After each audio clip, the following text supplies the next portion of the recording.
eu quero convidá-los a lermos alguns versos que estão aí. Vamos ver, capítulo 1, a partir do verso 6, diz assim: Num dia em que os filhos de Deus vieram apresentar-se perante o Senhor, veio também Satanás entre eles. Então perguntou o Senhor a Satanás: De onde vens? Satanás respondeu ao Senhor e disse: De rodear a terra e passear por ela. Perguntou ainda o Senhor a Satanás: Observaste o meu servo Jó? Porque ninguém há na terra semelhante a ele, homem íntegro e reto, temente a Deus e que se desvia do mal. Então respondeu Satanás ao Senhor: Porventura Jó debalde teme a Deus? Acaso não o cercaste e concebe a ele, a sua casa e a tudo quanto tem? A obra de suas mãos abençoaste, e os seus bens se multiplicaram na terra. Estende, porém, a mão e toca-lhe em tudo quanto tem, e verás se não blasfema contra ti na tua face. E aí se desenrola a história. Deus autoriza que Satanás venha e toque nos bens, na família de Jó, e acontece tudo aquilo que você já sabe.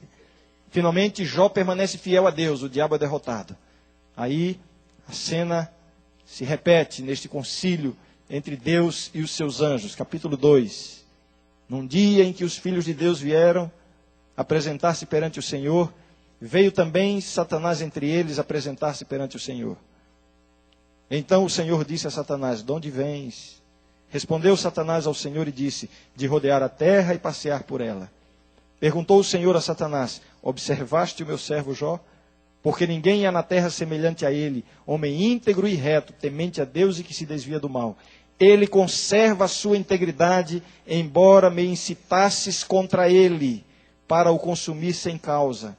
Então Satanás respondeu ao Senhor: Pele por pele, e tudo quanto o homem tem, dará pela sua vida. Estende, porém, a mão, toca-lhe nos ossos e na carne, e verás se não blasfema contra ti na tua face. E aí se desenrola o segundo ataque de Satanás sobre Jó, alcançando ali o seu corpo, uma enfermidade terrível, e no fim de tudo isso, Jó permaneceu fiel a Deus. Satanás entra em cena uma vez mais, não agora pessoalmente, mas ele insinua as suas palavras a Jó através da mulher de Jó, que neste momento foi um instrumento de Satanás. E ela então diz o seguinte, verso 9, capítulo 2, verso 9. Então sua mulher lhe disse: Ainda conservas a tua integridade? Amaldiçoa a Deus e morre. Em outras palavras, Jó, não vale a pena ser íntegro, não vale a pena ser fiel a Deus, porque Deus já te abandonou. Deus não se importa mais contigo. Apesar de tudo isso, Jó permanece fiel a Deus.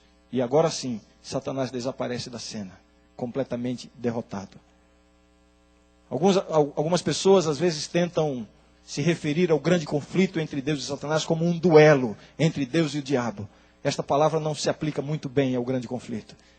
Porque o termo duelo sugere ou dá a ideia de um confronto entre duas forças opostas e equivalentes.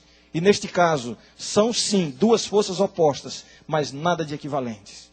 Deus é infinitamente mais poderoso que Satanás. Deus é o Deus soberano, Criador dos céus e da terra, e todas as coisas, todas as criaturas se sujeitam ao domínio e ao poder de Deus, inclusive o diabo. Mas Satanás não desiste, ele é persistente, ele não abre mão das possibilidades que ele encontra para agredir a Deus, destruindo a vida, a fidelidade e a espiritualidade do povo de Deus. E ele tem as suas artimanhas. E é muito importante a gente conhecer a estratégia do inimigo. É muito importante, porque nos ajuda a nos prevenir. Vemos aqui, nesta participação ou nesta ação do diabo, algumas das suas estratégias. A primeira delas, um dos primeiros métodos que o diabo usa e tem usado ao longo da história, se chama a acusação. Aliás, a observação. Quando Deus disse assim: Observaste o meu servo Jó, e ele implicitamente admite que observou. E nós já sabemos o que significa observar. Satanás está agindo, procurando uma brecha, procurando um ponto fraco, procurando um ponto vulnerável. Observar significa ficar à espreita, esperando uma oportunidade. Ele observa a vida de cada um de nós, com a intenção de encontrar uma oportunidade para colocar a mão e nos levar a sermos infiéis diante de Deus, a comprometer nossa vida com Deus. A Bíblia retrata esse método do diabo quando diz assim, quando usa a expressão, né? Satanás, como é que diz lá? Está rugindo como um leão buscando a quem possa tragar. Como um leão, à espreita, esperando uma oportunidade, observando para encontrar uma brecha, através da qual nos levar à derrota, nos levar ao fracasso, nos levar à queda. E Satanás às vezes encontra brechas em nossa vida. E geralmente ele encontra brechas em 2 lugares. O primeiro lugar onde ele encontra brechas e por onde ele ataca são os nossos pontos mais fracos. As nossas debilidades, as nossas fragilidades. As nossas deficiências de caráter. Por aí Satanás tenta nos levar à derrota. Ele nos observa, ele nos conhece, ele procura aqueles pontos onde nós temos fraquezas especiais. Uma pessoa, por exemplo, uma pessoa que teve um vício na sua vida, foi alcoólatra, entregou o seu coração a Jesus, se converteu e está sinceramente na igreja, servindo a Deus, um cristão sincero. Mas muitas vezes a tendência para o alcoolismo permanece por uma questão biológica. Pode ter certeza que Satanás vai estar sempre procurando um espaçozinho nesta brecha, neste ponto fraco. Aquele cantinho onde há uma fragilidade, onde há uma deficiência de caráter.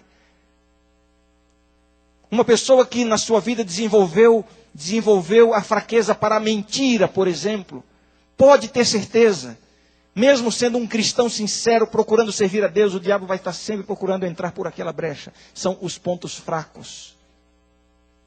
Pontos fracos que todos nós temos. E quando eu penso nesses pontos fracos, eu começo a pensar também, que privilégio. Quão privilegiadas são aquelas pessoas que receberam uma educação cristã desde o berço. Não que aqueles que não receberam estejam mais perdidos, não é isso. Mas aqueles que receberam uma educação cristã desde o berço, seguramente vão ter menos brechas. Eu digo isso do ponto de vista de alguém que não recebeu uma educação cristã desde o berço. Eu tive meu encontro com Jesus já praticamente na minha fase adulta. Foi um encontro autêntico, genuíno. Eu sei que Deus me aceitou, me perdoou e tem trabalhado em minha vida até hoje. Mas olha quantas lutas, quantas batalhas, quantas tendências herdadas de uma deficiência na educação, não por intenção dos meus pais, claro que não, mas por falta da orientação cristã. Por aí Satanás entra, procurando as brechas nos pontos fracos. Muito cuidado com os seus pontos fracos. Quais são os seus pontos fracos? Quais são as suas tendências? Aquelas deficiências de caráter. Lide com isso com muita seriedade. Porque você pode ter certeza, Satanás está lidando com essas fraquezas com muita seriedade. É por aí que ele está tentando entrar na sua vida e levá-lo à destruição, à queda, à derrota.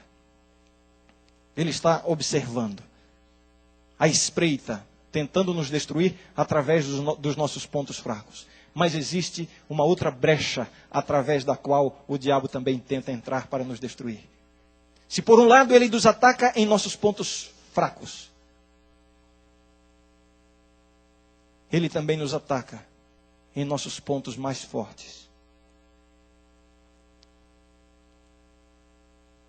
Algumas das maiores quedas espirituais registradas na Bíblia aconteceram não nos pontos fracos das pessoas envolvidas, e sim nos pontos mais fortes.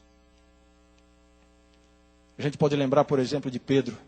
A grande virtude de Pedro, um homem corajoso, destemido, estava disposto a enfrentar tudo para defender a Jesus. Foi capaz de enfrentar uma porção de soldados, puxou a espada e estava disposto a enfrentar todos. Jesus não precisa de defesa. Pedro estava equivocado. O que Jesus pede é testemunhas. E na hora que Pedro teve a oportunidade de testemunhar, ele negou a Jesus. Negou a Jesus, exatamente em seu ponto mais forte. Aquele que era tão corajoso, a sua queda estava relacionada exatamente na sua covardia. Satanás nos tenta também em nossos pontos mais fortes. Podemos lembrar, por exemplo, de Davi. Davi, quando foi escolhido por Deus para ser o rei de Israel, o rapazinho Davi. Qual era a grande virtude de Davi? Um homem segundo o coração de Deus. Um coração puro, um coração bondoso, um coração sensível. Dificilmente vamos ver na Bíblia uma pessoa com um coração tão sensível, tão puro quanto Davi. Apesar de ter banhado as suas mãos em sangue em tantas oportunidades. Mas o seu coração era um coração íntegro, um coração puro. E uma das maiores quedas espirituais registradas na Bíblia foi a queda de Davi. E ele caiu exatamente no seu ponto mais forte. Caiu em adultério, impureza sexual. Satanás nos ataca também em nossos pontos mais fortes. Eu estou pregando aqui nas capelas de manhã e à noite sobre uma experiência envolvendo Moisés. Moisés, o grande homem de Deus, o grande líder. Aquele que permaneceu ao lado de Deus durante tanto tempo. Um homem que é caracterizado por sua paciência. Olha, se a gente fala muito bem da paciência de Jó, temos mais ainda o que falar sobre a paciência de Moisés. Moisés foi o homem mais paciente que viveu sobre a terra. Mas a Bíblia registra a queda de Moisés, o seu fracasso, aquela falha que o impediu de entrar na terra prometida. E qual foi a queda de Moisés? Provocada exatamente por haver perdido a paciência. Ele caiu não na sua fraqueza, ele caiu exatamente no seu ponto mais forte. Então eu disse aqui há poucos minutos atrás, muito cuidado com os seus pontos fracos, mas olha, tenha muito cuidado também com os seus pontos mais fortes. As virtudes são boas, mas elas podem ser perigosas. As virtudes são perigosas porque nos fazem sentir autossuficientes.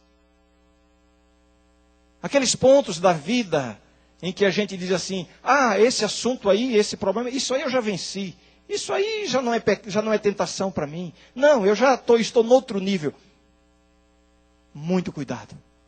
Muito cuidado.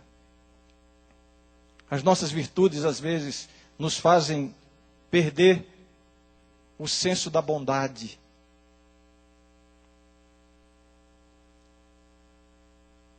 Os cristãos mais virtuosos e mais santos, geralmente, são aqueles mais impacientes e mais rigorosos com os errantes e pecadores. Você já atingiu um nível de experiência cristã tão elevado, tão alto, você possui tantas virtudes e de fato as possui. Agora, se lembre que a verdadeira virtude atrai e anima os mais fracos e os mais pecadores. Aquelas virtudes que repelem os mais fracos não são as verdadeiras virtudes cristãs. E eu tenho visto alguns cristãos tão virtuosos, dos quais os errantes e pecadores não gostam de se aproximar, porque se sentem mal, se sentem incomodados, se sentem demasiadamente pecadores, se sentem condenados. Jesus, a virtude em pessoa, a perfeição em pessoa, atraía os pecadores, os fracos e errantes. As prostitutas, os homossexuais, os bêbados, se sentiam bem na presença de Jesus. Cuidado com as suas virtudes. As virtudes devem atrair e animar, e não repelir. E pode ter certeza, Satanás vai atuar através das suas virtudes. Porque são exatamente nas virtudes que você se sente autossuficiente. E se sente independente de Deus. Este é um dos métodos na obra de Satanás contra os filhos de Deus. Observar tentar encontrar brechas. E ele procura essas brechas nos pontos fracos e também nos pontos fortes. Outro método do diabo, nós vemos aqui no diálogo, aqui nas palavras envolvidas no texto em que lemos. Quando Deus diz assim, observaste o meu servo Jó, homem íntegro e reto, etc, etc. Satanás então vem e tenta jogar, como se diz, jogar areia. Não me lembro bem como é a expressão que se usa aí. Satanás tenta tirar a veracidade ou comprometer, questionar a veracidade das palavras de Deus. Porque Deus diz assim, Jó é íntegro. E nas palavras de Satanás ele está dizendo, não, Jó não é íntegro. Ele te serve, ele tem sido leal a ti por interesse. Ele é íntegro por fora, mas por dentro ele está mal intencionado, ele é egoísta. Deus defendendo e Satanás acusando. Depois Satanás vai lá com Jó, através da mulher de Jó, e então diz, ainda conservas a tua integridade, em outras palavras, não vale a pena, Deus não se importa contigo. Diante de Deus, Satanás acusa o homem, diante do homem, Satanás acusa Deus. Esta é a obra do diabo, acusar. Ele está sempre acusando. Sabe por quê? Porque a melhor maneira de fazer alguém desanimar, a melhor maneira de fazer alguém se sentir desmotivado em sua vida cristã, é convencer essa pessoa de que ela não tem mais chance diante de Deus. E eu costumo dizer o seguinte, o grande objetivo de Satanás em nossa vida não é nos levar ao pecado. Você sabia disso? O grande objetivo de Satanás, quando ele atua em nossa vida, não é nos levar ao pecado. Alguém pode estar já preocupado. O que o pastor está falando aí? Como é que não é levar ao pecado? Não é levar ao pecado. Porque o diabo sabe que a nossa derrota não acontece quando nós pecamos. Tem gente já tremendo na cadeira, né, achando que eu estou falando bobagem aqui. Mas eu vou repetir. A nossa derrota não acontece quando nós cometemos um pecado. E Satanás sabe disso, às vezes melhor do que eu e você. Porque para o problema do pecado já existe uma solução. O sangue de Jesus Cristo na cruz do Calvário. A Bíblia diz assim, o sangue de Jesus Cristo nos purifica de todo pecado. Se confessarmos os nossos pecados, Ele é fiel e justo para nos perdoar os pecados e nos purificar de toda injustiça. Então, o nosso grande e real problema não é o pecado. Não estou dizendo que o pecado não é um problema, mas não é o grande problema, porque a nossa derrota não acontece quando nós caímos em pecado. E o diabo sabe disso. Agora, ele usa o pecado como um meio, como um instrumento para alcançar o seu verdadeiro objetivo. O pecado, a tentação e o pecado é apenas um meio para alcançar o objetivo. O diabo sabe que quando você cai em pecado, embora você diz assim, estou derrotado, fracassei, lancei tudo por terra, perdi. Perdeu nada. Está derrotado nada. O diabo sabe disso, embora você pense que está derrotado, mas ainda não está derrotado. Você só estará derrotado quando você cair em pecado e não se voltar a Cristo em busca do perdão e da restauração. Aí Satanás usa o pecado como um meio. Ele leva você a cometer o pecado. E quando você cai em pecado, ele se debruça em cima de você. E aí ele fica dizendo, está vendo aí? Você não presta mesmo. Quantas vezes você falou que não ia fazer isso? Olha você fazendo de novo. Será que você não se convence que essa história de igreja, de Bíblia, isso aí é para os outros, isso aí não funciona com você. Para você não serve, você não tem jeito, você é pior do que os outros. Olha lá o fulano, para ele funciona, olha lá como ele é um bom cristão, vai para a igreja, tudo direitinho. Olha lá fulano, aquilo ali que é uma mulher de Deus, mas com você não funciona. Você anda até fingindo por aí, as pessoas até acham, mas você sabe que você não presta. A obra de acusar. Ele quer lançar dúvidas em sua mente, em seu coração, em relação ao amor e à aceitação de Deus. Tudo o que o diabo quer é convencer você que Deus já não te ama tanto, que Deus já não o ama tanto, e que Deus já não vai aceitá-lo de forma tão aberta como a Bíblia apresenta. Desista. Ele está debruçado, ele está com medo que você olhe para Jesus. Porque quando você olhar para Jesus, você vai ver Jesus de braços abertos, dizendo: meu filho, aquele que vem a mim, de maneira nenhuma o lançarei fora. Mas ele está acusando. Ele está acusando. Ele está sempre tentando convencer você de que você não presta. E que você já não merece mais a misericórdia e o amor de Deus. Ah, você já deve ter passado do limite da misericórdia de Deus. Deve mesmo, não? Olha, esse pecado, nossa, você... Esse é o argumento do diabo. Desista, para você não funciona. Ontem eu usei uma expressão, se eu não me engano foi na capela da noite, em algum momento aqui eu vou repetir agora. Entenda uma coisa, ou foi aqui mesmo no culto, não existe nada que você possa fazer que faça com que Deus ame mais você. Porque Deus já lhe ama de maneira plena, completa e absoluta. Da mesma forma, não existe nada que você possa fazer que faça com que Deus ame menos você. Nem os seus pecados, nem as coisas terríveis que às vezes você faz e fala. Isso não faz com que Deus ame menos você. O amor de Deus é incondicional. O amor de Deus não está condicionado ao seu comportamento, à sua performance. Mas é isso que o diabo quer mostrar para você, que por causa da sua péssima performance espiritual, você já não merece mais o amor de Deus. É a obra dele de acusar. Diante de Deus ele acusa o homem, diante do homem ele acusa Deus. Sempre tentando desmotivar, sempre tentando desanimar. Mas a mensagem que eu quero deixar com você nesta noite é a seguinte: Deus continua amando você e quer fazer de você uma nova criatura. Será que você consegue entender isso? Deus continua amando você e quer fazer de você uma nova criatura. Você tem sido um péssimo esposo. Você tem maltratado a sua esposa. Não é o que você quer, mas o impulso lhe leva a isso. Você tem sido um crápula, você tem sido insensível e você se sente culpado com tudo isso. Deus continua amando você e quer fazer de você uma nova criatura.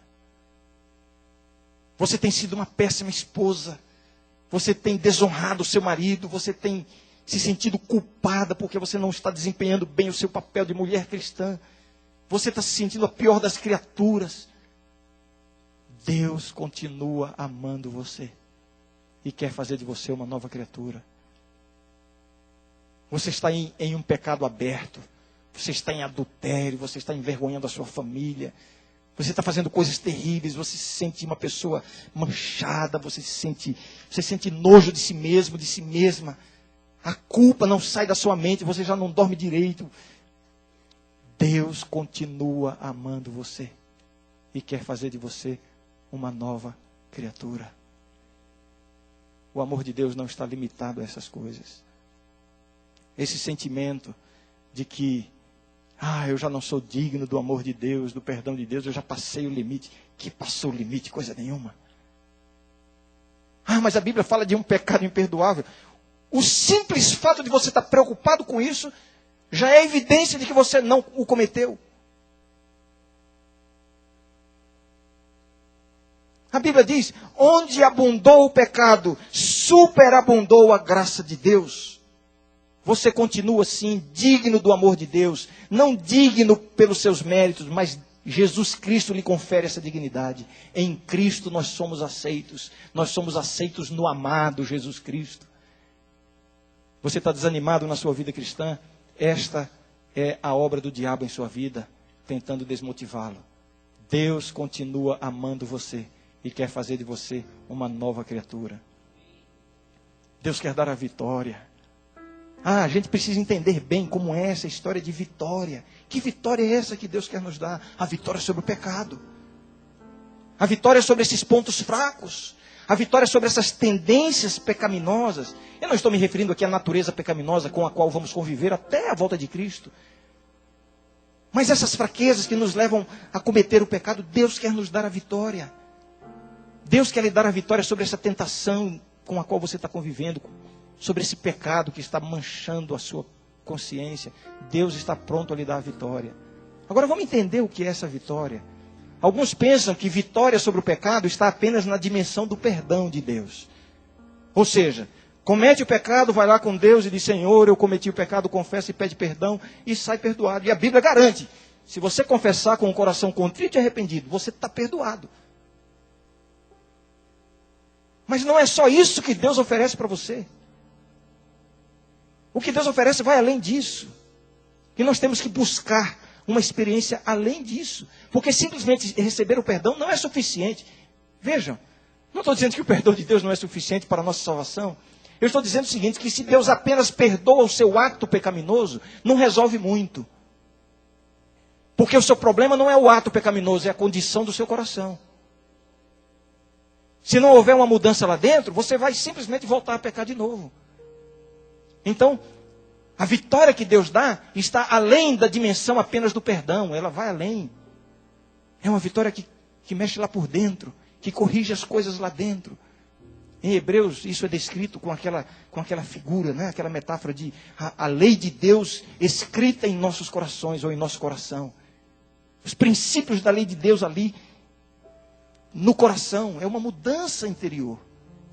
Mas como é difícil para a gente entender isso na prática. Assim, intelectualmente falando, a gente entende, mas na prática é difícil.